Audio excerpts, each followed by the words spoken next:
Nous avons un rosier qui a été sauvé du ravalement. Il est magnifique.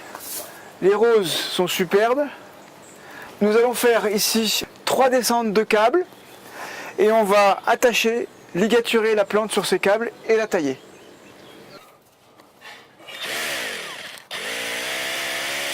Donc là je pose des bons pitons à œil avec une cheville à expansion qui va permettre d'avoir un très bon support bien ferme.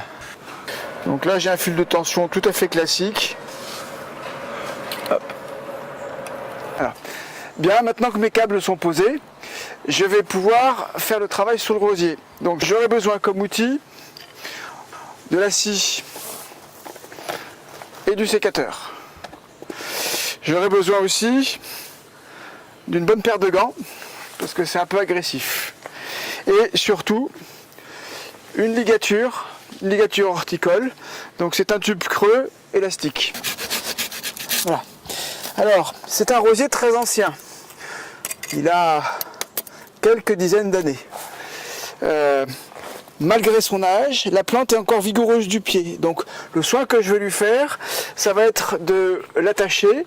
Et année après année, on va régénérer le rosier à partir des nouvelles pousses qu'il va faire à partir de la base. Donc là, j'ai une charpentière et je vais faire des coursonnes sur la plante, ici. Là, ici, je vais aller supprimer les inflorescences fanées. Hop.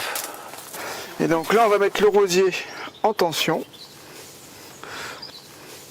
sur le câble. Et je vais aller attacher la plante ici.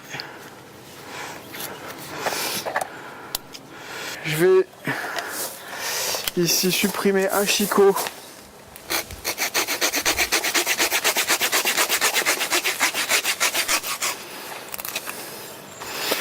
Voilà, disgracieux. Donc mon sécateur est à la fois puissant et précis. Hop, ça c'est cassé, je supprime. Là je garde le bouton. Là j'en fais une coursonne. Ici. Donc coursonne, ça veut dire que c'est un rameau qui a porté fruit. Hein, on a la même terminologie en arboriculture fruitière qu'en horticulture, en culture de rosier. Alors pour un rosier grimpant, si on veut qu'il fleurisse bien, il faut le ligaturer fermement. La plante étant bien ferme sur son support, à ce moment-là, elle va pouvoir garder son énergie. Au lieu de se battre contre le vent, elle va pouvoir faire des fleurs. Ici. Voilà.